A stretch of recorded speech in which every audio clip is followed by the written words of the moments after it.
अस्सलाम वालेकुम नाज़रीन, मैं हूं रिजवान जाफर। सवाल है पाकिस्तान का, इसीलिए आज हम मौजूद हैं NA-247 और PS111 के MQM के कैंडिडेट्स के साथ। मौसम है इस वक्त बाई इलेक्शन का, और यही सबसे बड़ी डिबेट है कि बाई इलेक्शन में भी क्या आवाम निकलेगी, वोट डालेगी, और जो सीट पहले जनरल इलेक्शन में लोग जीत चुके हैं क्या वही रिपीटिशन होगी या कुछ तब्दीली आएगी इसके अंदर। तो MQM के कैंडिडेट हैं उनका मैं तारुफ कराऊंगा, लेकिन MQM के कैंडिडेट सपोर्ट करने के लिए यहाँ पर आए हैं MQM राब्ता कमेटी के मेंबर सैयद फैसल अली सब्ज़वारी साहब। आपको वेलकम कहते हैं। Thank you.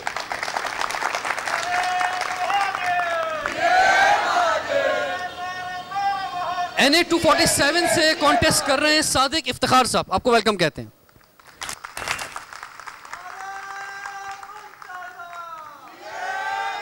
और PS111 के कैंडिडेट हैं डॉक्टर जहांजेब मुगल साहब। आपको वेलकम कहते हैं। सादिक इफ्तिखार साहब, आपसे आगाज़ करते हैं। पहले तो आप ये बताएं कि आप पहली बार इलेक्शन लड़ रहे हैं, तो कुछ घबराहट तो नहीं है किसी किस्म की, और आप जो हैं वो बिल्कुल कॉन्फिडेंट हैं, किसी कलम नहीं है? सर बिल्कुल कॉन्फिडेंट हैं। जिस तरह की टीम MQM पाकिस्तान का जो सपोर्ट स्ट्रक्चर है, जिस तरह के कारकुनान हैं, आपने जज्बा भी से देख लिया, तो इसमें कोई सवाल ही नहीं है कि कॉन्फिडेंस ना हो। ये जो 2 सीट्स हैं इनके बारे में एक परसेप्शन ये बना हुआ है कि जनाब, क्योंकि ये 2013 के इलेक्शन में भी पाकिस्तान तहरीक इंसाफ ने इस पर जीती और 2018 के इलेक्शन में भी तहरीक इंसाफ ने कामयाबी हासिल की, गो के NA-247 में कुछ थोड़े से डिफरेंस के साथ NA-250 की सूरत में मौजूद थी, उसमें MQM को भी कामयाबी मिली है। आपके मुखालफिन ये कह रहे हैं या कुछ तज्जियाकार ये कह रहे हैं कि ये तो PTI की जीती हुई सीट है। सर देखिए, लास्ट जो इलेक्शन रहा है, मतलब उसमें ऑब्वियसली काफ़ी क्वेश्चन मार्क्स हैं, इलेक्शन, सिलेक्शन एट्सेट्रा एट्सेट्रा। इस दफ़ा का जो बाई इलेक्शन है वो काफ़ी हद तक आपको बता देगा कि जो साजिशें हुई हैं उसका आपको 21 तारीख अक्टूबर संडे के दिन बहुत ज़बरदस्त किस्म का जवाब मिलने वाला है। ठीक है जी। जी डॉक्टर साहब, पहले तो आप अपना तारुफ करवाएं, वो लोग जो आपको नहीं जानते। वैसे तो आप डिफेंस में बड़े मकबूल हैं, लेकिन फिर भी जो लोग नहीं जानते। डॉक्टर जहांजेब मुगल, एक मैक्सिलोफेशियल सर्जन, जो पाकिस्तान में 2004 में मैं वापस आया और 2006 में खैराती हस्पताल की बुनियाद रखी नागन चरंगी नॉर्थ कराची में। तो ये जो लोग होते हैं जिनको चेहरे की बीमारियां होती हैं, मुंह, चेहरे, जबड़े, गर्दन की, ख़ास तौर पे मुंह का सरतान, या जिनको गोलियां लग जाएं, या जिनके एक्सीडेंट केस हो जाए, जबड़े वबड़ा फ्रैक्चर हो जाए, तो ये मेरा काम है। और कराची तो सबसे बड़ी मार्केट है। और कराची में तो बहुत ही ज़्यादा, क्योंकि पॉपुलेशन आपके सामने है। पॉपुलेशन के अलावा पान गुटखा खाने वाले यहाँ पर है, और अब तो खैर हालात बेहतर है, लेकिन टारगेट किलिंग या बहुत सारी चीज़ें यहाँ पे होती रही। यहाँ बहुत ज़्यादा पहले हालात ख़राब थे, तो उसमें ज़ाहिर है एक मैक्सिलोफेशियल सर्जन बहुत बिजी था। जी अच्छा, ये फरमाए 111 जो है ये जनाब, वैसे तो 111 कि और भी बहुत से जो है वो कॉनोटेशंस, जी हाँ, क्वालिटीज़ होती हैं। तो आप फरमाएं कि ये भी जो बात मैंने इनसे कही कि ये PTI की रिवायती सीट है, आप जीत सकेंगे इस पर? देखिए, मैं बहुत पुरुमीद हूँ, और उसकी वजह यह है कि जो 2018 का इलेक्शन था उसमें जो नताइज थे उन पर हमें बहुत ज़्यादा तशवीश है, और उसकी वजूहात हमारे सामने हैं। हमारे पास इन बातों के पीछे अपने शवाहिद भी मौजूद हैं। तो उम्मीद है कि जो बाई इलेक्शन होगा 21 तारीख को, उसकी जो फ़िज़ा है और उसके ऊपर अगर कोई कंट्रोल करने की कोशिश की जाएगी तो वो नहीं होगी, और आवाम को अपना हक़ राय दही इस्तेमाल करने का पूरा मौका मिलेगा। और जिस आवाम के साथ मैं कम से कम खड़ा हूँ PS111 के अंदर, वो तो मुत्तहिदा के साथ ही है। ठीक है, बहुत ज़बरदस्त आपने बात की। फैसल सब्ज़वारी साहब की जानिब बढ़ते हैं। फैसल साहब, ये फरमाएं कि जो MQM का साइज़ था, अब वो वजह आप कोई भी बयान करें, लेकिन इन द एंड जो रिजल्ट है सामने वो बहुत कम हो गया है, वो 25% पे आ गया है साइज़ जो है। नंबर ऑफ सीट्स की अगर बात करते हैं, कराची में NA की सिर्फ 4 सीटें जो हैं। तो जो रिजल्ट जो हैं हमने कौमी असम्बली के देखे, सूबाई असम्बली के देखे, जनरल इलेक्शन के अंदर 2018 के, तो उसमें वजूहात की तरफ हम बढ़ेंगे कि जो साजिशें जिसकी ये बात कर रहे हैं आपके ख़िलाफ़ हैं या आपके अंदर हैं। तो उस वजह से उस साइज़ को देखते हुए जो है अब MQM जो है वो टॉप पार्टी नहीं रही कराची की। अब जो है PTI जो है वो 14 सीटों के साथ जो है वो टॉप पार्टी के तौर पे मौजूद है। तो एक ऐसे उसमें कि जब MQM का जोर टूट गया है, तो आप क्या समझते हैं कि ये सीटें जो रिवायती PTI की सीटें, ये कैसे जो है ले पाएगी MQM? बहुत शुक्रिया रिजवान। अभी पिछले दिनों फेसबुक पर एक क्लिप मैं देख रहा था। ऑस्ट्रेलिया की टीम पाकिस्तान का दौरा कर रही थी और ग्लेन मैकग्रा जैसा शानदार बॉलर इंज़माम उल हक जैसे शानदार बैट्समैन को बॉलिंग करा रहा था, लेकिन इंजी भाई के साथ मसला था फुटवर्क का, उनके वज़न की वजह से भी। तो मैकग्रा बॉल कराए, इन स्विंगर, वो पैर ना हिलाएं, बॉल आगे पैड पे लगे। उसने अंपायर से अपील की, अंपायर को कुछ नज़र ही नहीं आया। तो फिर गेंद कराए, फिर ऑलमोस्ट यॉर्कर आके पैर पे लगे, प्लम, अंपायर को वो भी नज़र ना आए। नतीजतन आप ये बोले यार मैकग्रा इंज़माम को आउट नहीं कर पाया था, नतीजा तो इन द एंड यही आया है।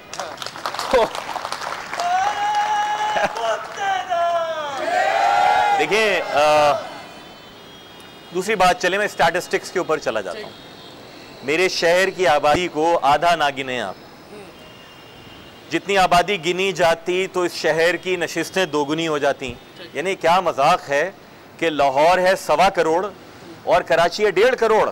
हमारे यहाँ तो लतीफ़ा मशहूर था कि जितना बड़ा लाहौर है उतना बड़ा कराची का जौहर है, गुलिस्तान जौहर के मुतालिक, लेकिन उसके बावजूद हमें नहीं गिना गया। ये सारी पार्टियाँ खामोश हैं, उसमें खामोशी रहें।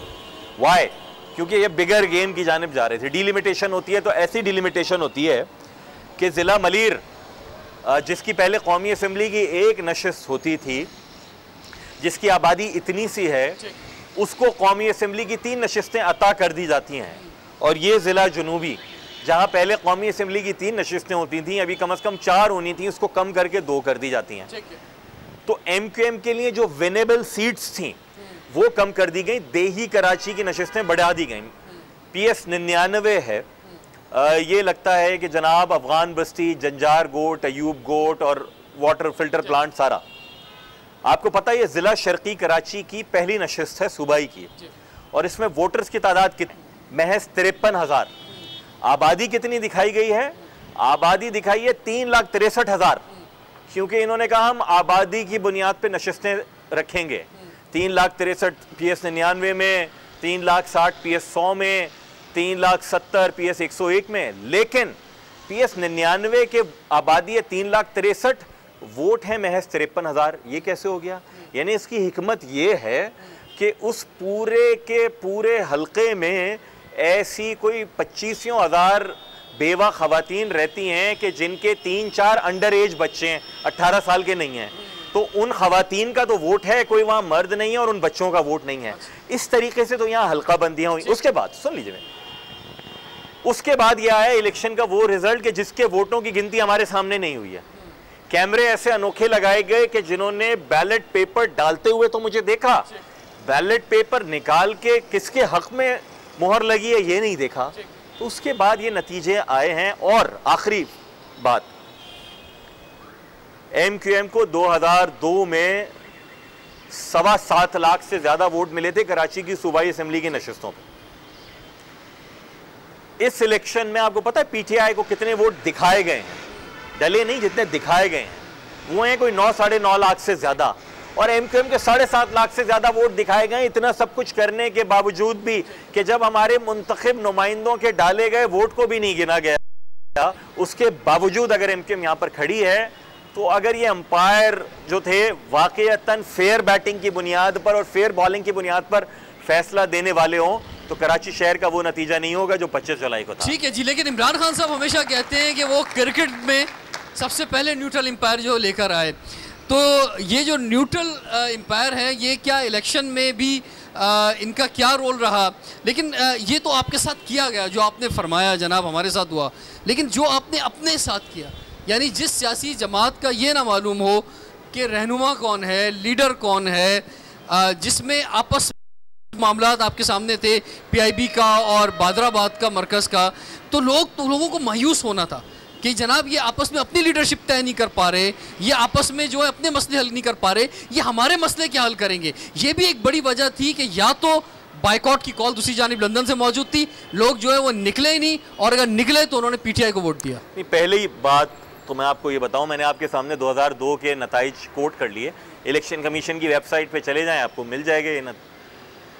तो ऐसा तो नहीं, MQM को वोट तो बहुत बड़ी तादाद में मिले। हाँ, कुछ असर बॉयकॉट का भी हुआ और कुछ असर ये जो 5 फरवरी वाला वाक़या हुआ था उसका बिल्कुल हुआ। अदरवाइज हमें कोई 1.5-2 लाख वोट ज़्यादा मिल सकते थे, और वो मिल जाते तो फिर यकीनन पीटीआई के लिए नशिस्तें इस तरह जो हमसे छीनी गई हैं जितनी आसानी से, शायद उनके छीनने में थोड़ी सी मुश्किल होती। ये बिल्कुल, इसमें कोई दो राय नहीं है। और मैं समझता हूँ कि हमारी जो वो चपकलिश थी उसका हमें नुकसान हुआ। यही तो वजह है कि हम कारकुनान से सब यही कह रहे होते थे कि यार जितने मुत्तहिद रहेंगे उतने कामयाब रहेंगे। यही तो वजह है कि फैसल सब्ज़वारी जैसे लोग जो दूसरों को रुला रहे होते थे वो खुद रो रहे थे खड़े हुए कि क्या हो रहा है। के साथ इसी ब्रांडिंग और इमेज के साथ जो आप फरमा रहे हैं आपस में जो इशूज थे, यही ब्रांडिंग लेके तो अभी आप बाई इलेक्शन में भी जा रहे हैं। नहीं, मेरे ख्याल में अब मुख्तलिफ है सूरत हाल। 2-3 चीज़ें हैं। पहली चीज़ तो ये है कि MQM का जो वोटर सोता रह गया, या कोई मुझसे नाराज़ था, कोई फारूक भाई से नाराज़ था, कोई ओवरऑल सिचुएशन से उसने कहा यार छोड़ो यार मैं फलां को वोट दे के देख लेता हूँ। वो वोटर ठीक ठाक जागा हुआ है। हम गलियों और महलों में जा रहे हैं तो उसको अंदाज़ा हुआ है कि मेरे सोते रहने या मेरे वक्ती तौर पर नाराज़ रहने की सज़ा पूरी MQM और इस शहर और इस कौम को क्या मिल सकती है। और दूसरी बात यह है कि हमारे PTI के दोस्त ज़मीन आसमान के कलाबे मिलाने के दावे करके आए थे ना हुकूमत में, और खान साहब ने बड़े जज्बात से 100 दिन का प्लान दिया, सब कुछ दिया, लेकिन पहले 50 दिन में ही जो लोग बिलबिला रहे हैं, बिलबिला उठे हैं, तो मुझे ये लगता है कि जिस तरीके से इमरान खान साहब की पॉपुलैरिटी थी या दिखाई गई थी कराची शहर में 14 अक्टूबर को NA 243 में और 21 अक्टूबर को NA 247 पे, इन दोनों हल्कों में होने वाले इंतखाबात में MQM की कोर कॉन्स्टिट्यूंसी जाग रही है। हम उसको जगा रहे हैं और जो लोग दूसरी तरफ वोट देने का सोच रहे थे वो भी यहीं देंगे। ठीक है, लेकिन जो लोग जाग रहे हैं वो ये भी तो सोच रहे हैं कि भाई MQM भी वफाक में गवर्नमेंट में मौजूद है और PTI भी वफाक में गवर्नमेंट में मौजूद है। अगर MNA बनता है तो भी उसी जगह वोट जाना है, अगर MPA बनता है PTI या MQM से तो भी अपोजिशन में बैठना है, तो फिर क्यों ना किसी तीसरे को देखा जाए। ये दोनों तो एक है। तो इसका क्या जवाब हो सकता है? भी नहीं सोचा अभी तक जो रिजवान सोच रहे हैं। अच्छा, नहीं लोग सोच रहे हैं कि भाई गवर्नमेंट में जो एक जगह पे बैठे हुए और MQM के जो गोके साइज कम हो गया था, लेकिन जो ये 7 वोट थे ये बड़े इंपॉर्टेंट थे कि जिससे जो गवर्नमेंट बनी है। तो ब्रेक के बाद ये कंटिन्यू करते हैं और यहाँ जो लोग मौजूद हैं बड़ी तादाद में, इनके क्या जज्बात हैं, ये लोग क्या सोच रहे हैं इस हल्के के हवाले से, इनसे हम जानेंगे। लेकिन ब्रेक के बाद सवाल है पाकिस्तान का।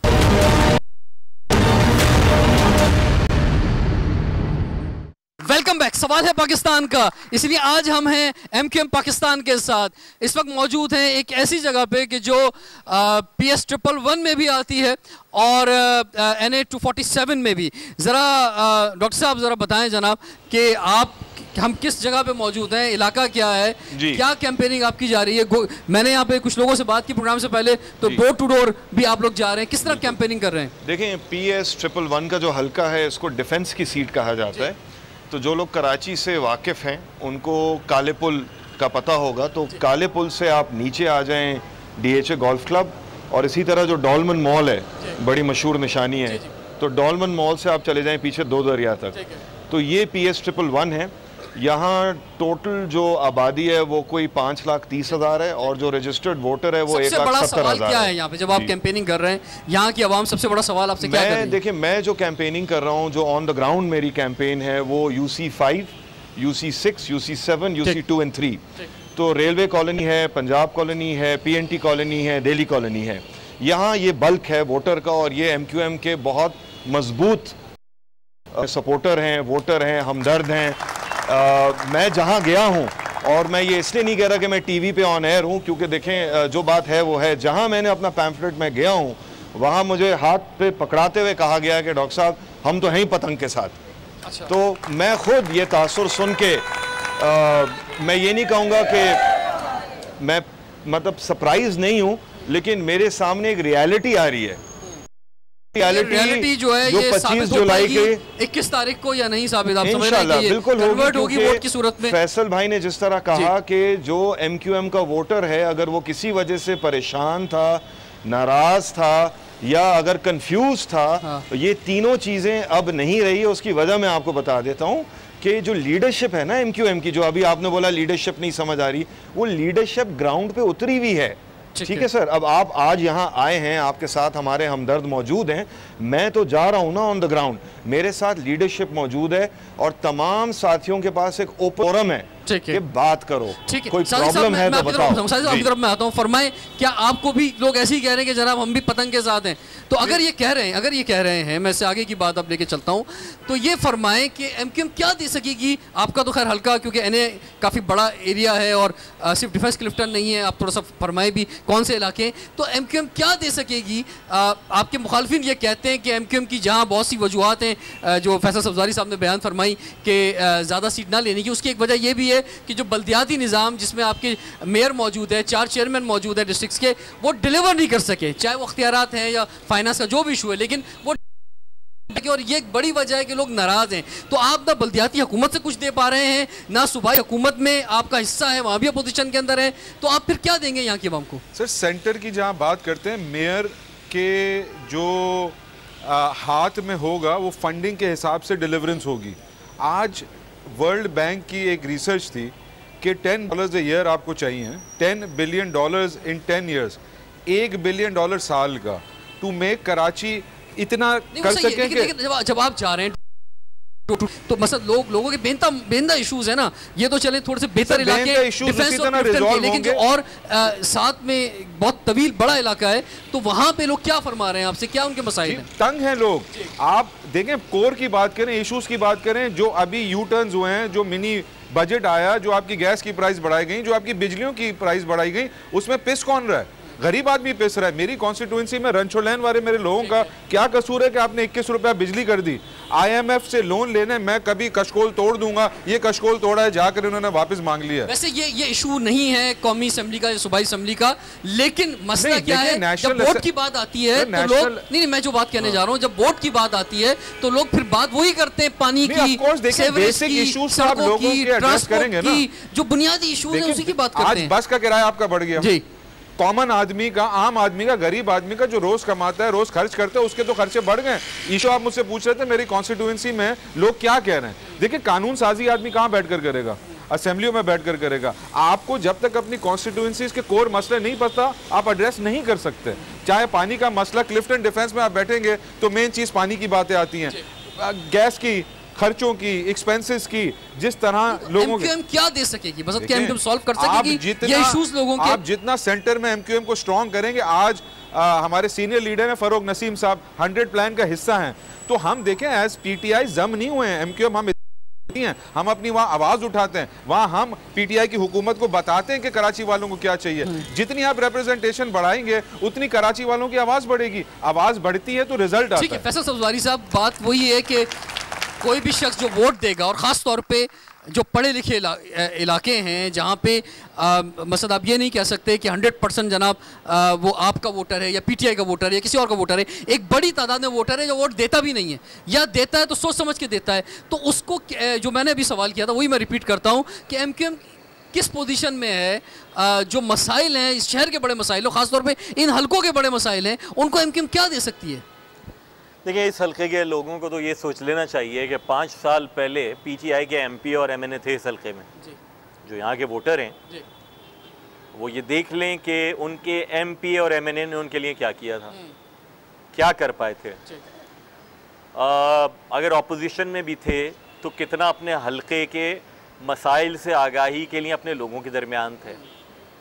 पीटीआई के जो यहाँ से साबिक एमपी एमएनए थे, उनके खिलाफ तो यहाँ चॉकिंग हुई थी, एमक्यूएम ने नहीं की, मुख्तलिफ हवालों से हुई थी। तो हम उसके बावजूद जो है वो 2018 के इलेक्शन में दोबारा जीत गए। जी, उनको जीता हुआ डिक्लेयर किया गया।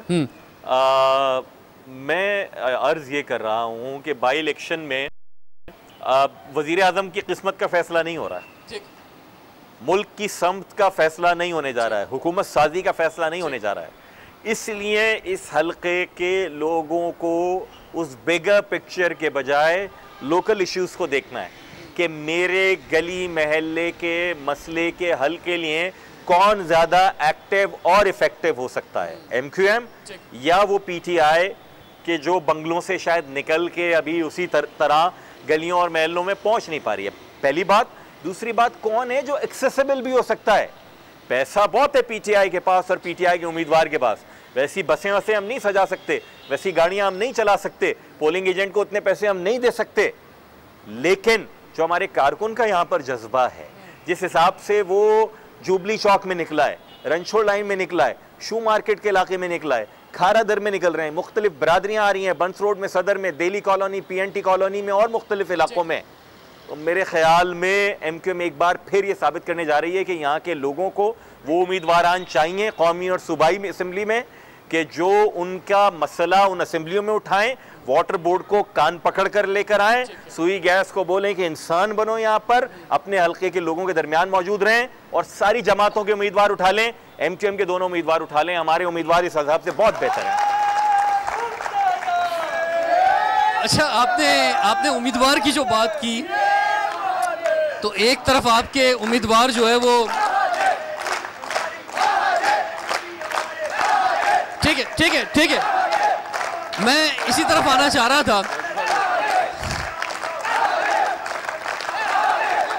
ये नारे जो हैं, ठीक है, थैंक यू भाई, थैंक यू। नारे जो लग रहे हैं महाजिर के लग रहे हैं, और कैंडिडेट जो एक तरफ आपके बैठे हुए हैं वो मेमन है, दूसरी तरफ जो बैठे हुए हैं वो पख्तून है। तो जनाब, आपका सफ़र तो महाजिर से शुरू हुआ, फिर मुत्तहिदा पे गया, और बुरे वक्त में जिस तरह महाजिर याद आ जाते हैं, तो फिर आप दोबारा महाजिर की तरफ आ गए। आता है बुरे वक्त में बंदे को खुदा याद। इमरान खान साहब भी कराची आके कहते थे मैं आधा महाजिर हूँ, ठीक है।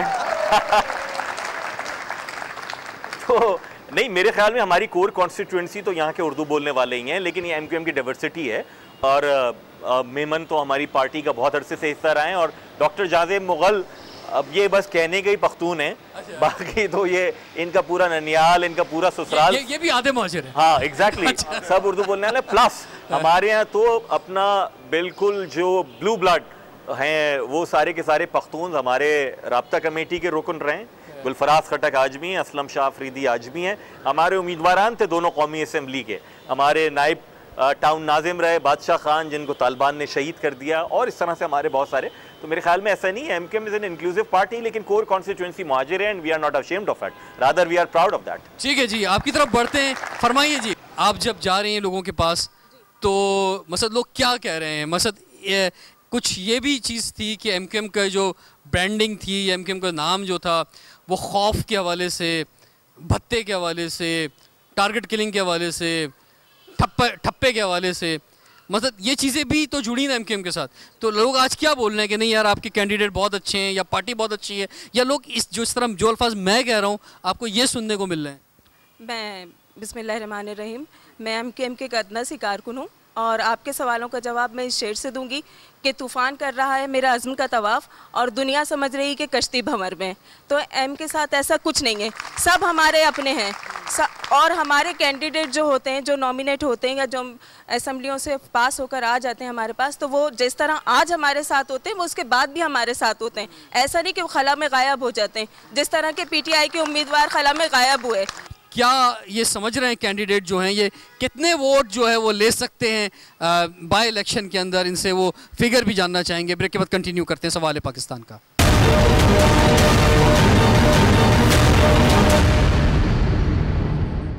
Welcome back. सवाल है पाकिस्तान का, इसीलिए आज हम हैं मुत्तहिदा कौमी मूवमेंट पाकिस्तान के साथ। बाय इलेक्शन का मौसम है, इसीलिए आज बात हो रही है MQM के कैंडिडेट से, और 21 अक्टूबर को इलेक्शन होने जा रहा है सदर मुमलिकत की सीट पर, यानी सदर मुमलिकत के पास जो सीट थी पहले, जिसमें वो एक दफ़ा नहीं बल्कि उससे पहले NA 250 पे भी कामयाब हुए, और तो उनकी छोड़ी हुई सीट पर जो है वो इलेक्शन होने जा रहा है। और उसके साथ साथ जो गवर्नर सिंध हैं, जब वो गवर्नर सिंध बन गए तो उनकी जो छोड़ी हुई सीट है, तो जनाब बड़ी इंपॉर्टेंट सीट है, एक सदर बन गए, एक गवर्नर बन गए। सादिक साहब आप क्या बनने जा रहे हैं? सर इंशाल्लाह MQM को रिप्रेजेंट करने के लिए MN है, आवाज़ उठाने के लिए MN है, रिप्रेजेंट करने के लिए MN है। अच्छा, और डॉक्टर साहब आप क्या बनने जा रहे हैं? फरमाइए। मुत्तहिदा कौमी मूवमेंट का मेंबर सूबाई असम्बली सिंध, जो कि तमाम MQM के अलावा कराची वालों की आवाज़ बनेगा। चलिए, that's good, that's good. Faisal Sabzwari साहब, जो मैं ब्रेक से पहले आपसे बात फरमा रहा था कि ये जो ब्रांड ये भी बड़ी इंपॉर्टेंट होती है। एक वक्त था कि MQM की ब्रांडिंग, जिस तरह का आपका माशाल्लाह ड्रेस है, इस हवाले से आई कि जनाब माशाल्लाह इस तरह का ड्रेस पहनते हैं, पढ़े लिखे हैं, नौजवान हैं और मुतवसत तबके से हैं, बल्कि लोअर क्लास से भी हैं, और ये लोग आए हैं, क़यादत कर रहे हैं।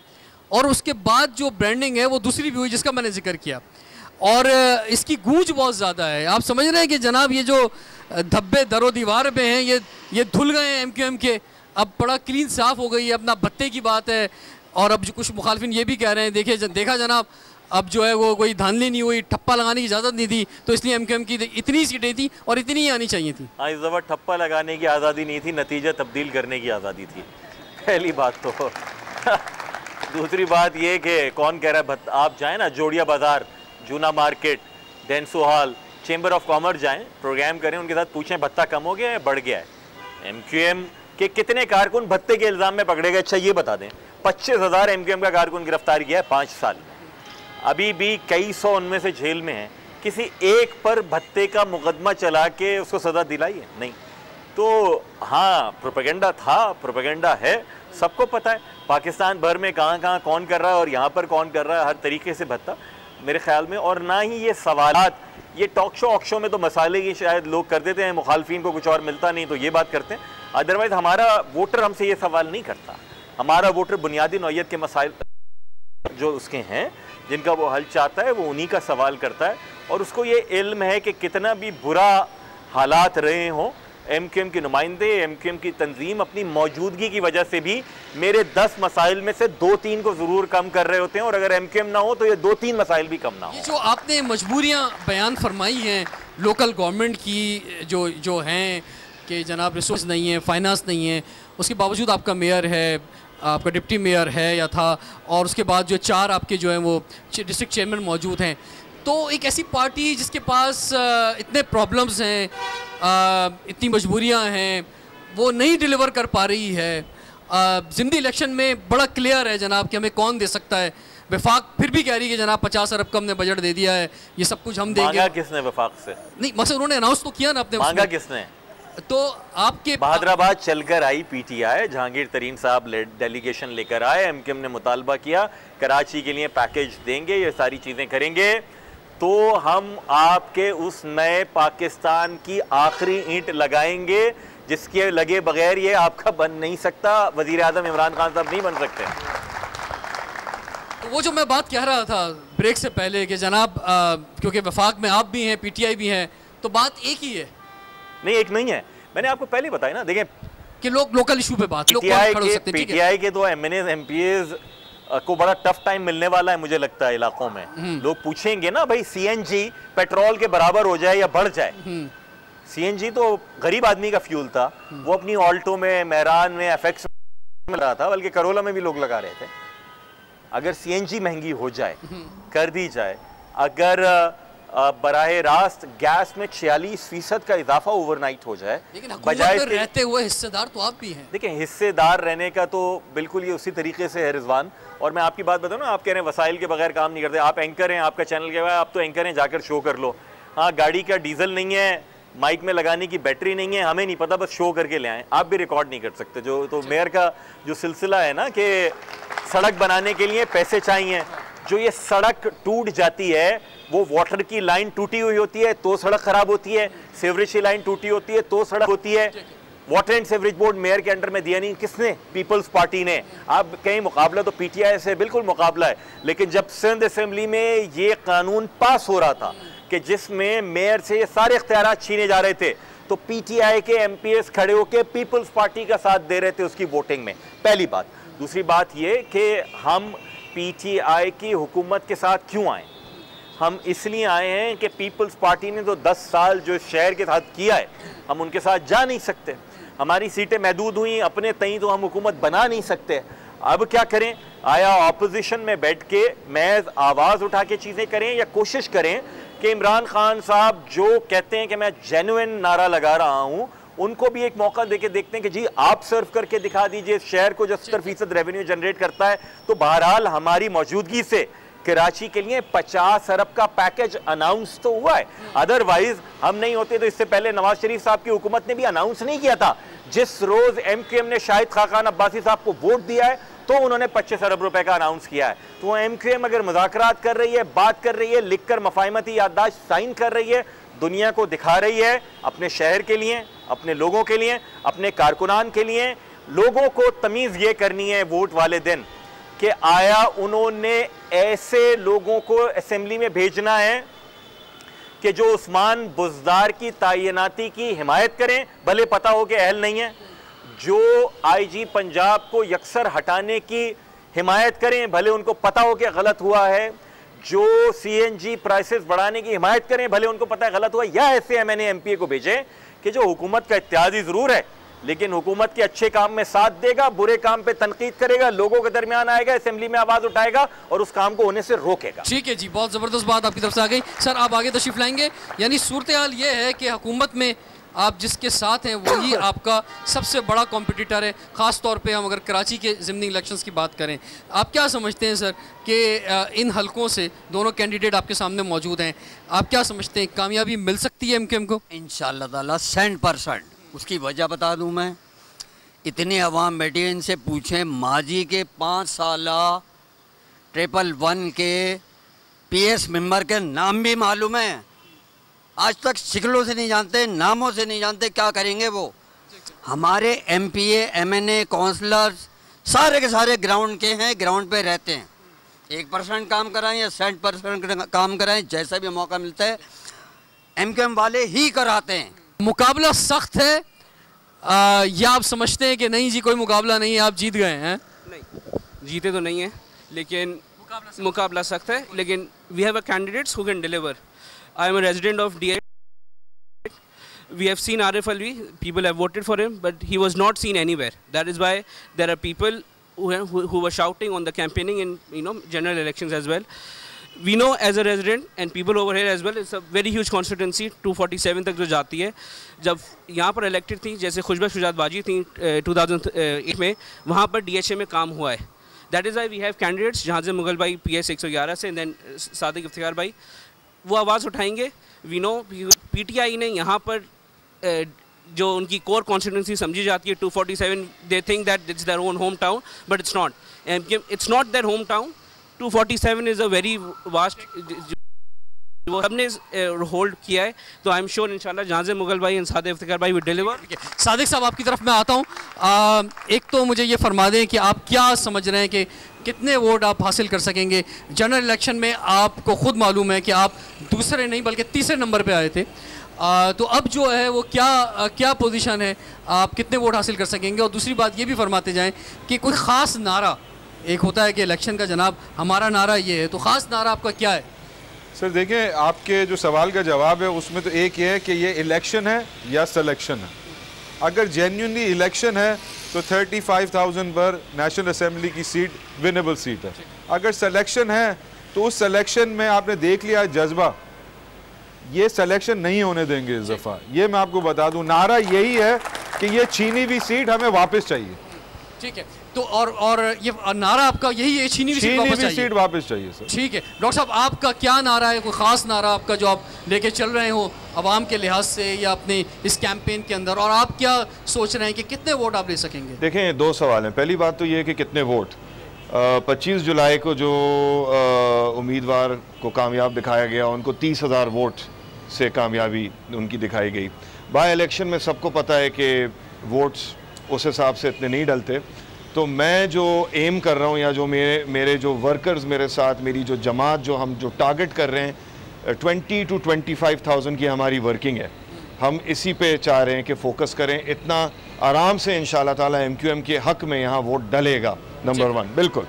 नंबर 2, जहाँ तक नारे की बात है, देखें उम्मीदवार होने की हैसियत से, और वो भी MQM पाकिस्तान के उम्मीदवार होने के, मेरा नारा वही है जो MQM पाकिस्तान के मंशूर का नारा था कि इनलाइटेंड, प्रोग्रेसिव एंड इंशाल्लाह ताला फ्यूचरिस्टिक। फैसल सब्ज़वारी साहब, आखिरी सवाल आज के प्रोग्राम का आपसे मैं करने जा रहा हूँ, और इन दैट लास्ट इस हल्के के लोगों से आप क्या कहना चाहेंगे? यहाँ के हल्के वालों से 2 बातें। मैं एक शेर मुझे याद आ रहा है, मैंने बहुत साल पहले, शायद आपके पहले शो में ही सुनाया था मैंने वो, और उसी गज़ल का मैं एक शेर और सुनाऊँगा। पहला शेर अपने कारकुनान के और अपने पार्टी के हवाले से, और दूसरा शेर हमारे जिन दोस्तों को बहुत जोश था, जज्बा था कि जनाब 100 दिन में नया पाकिस्तान बन जाएगा, वो खासे बेचारे परेशान हो गए 50 दिन में ही कि मक्तले जान से कि जिंदा से कि घर से निकले, मक्तले जान से कि जिंदा से कि घर से निकले, हम तो खुशबू की तरह निकले जिधर से निकले, और इनकलाब आए मगर ऐसा ना आए कि उम्मीद साया ईद से और धूप शजर से निकले। जी व्यूवर्स, आपने जज्बात, ख्यालात एमक्यूएम के सपोर्टर्स, एमक्यूएम के लीडर्स, कैंडिडेट के सुने, और मैं तो सिर्फ ये कहना चाहूँगा अपने तौर पे कि आप घरों से निकलें और जो आप बेस्ट कैंडिडेट समझते हैं, जो बेस्ट पार्टी समझते हैं, उसको वोट ज़रूर डालें। और 21 तारीख को हम चाहेंगे कि बड़ी रौनक होनी चाहिए इस हल्के में, और मौसम लगे कि इलेक्शन का है और लोग घरों से निकले हैं और अपने मुंतखब नुमाइंदे चुन रहे हैं। रिजवान जाफर को इजाज़त दीजिए। सवाल है पाकिस्तान का।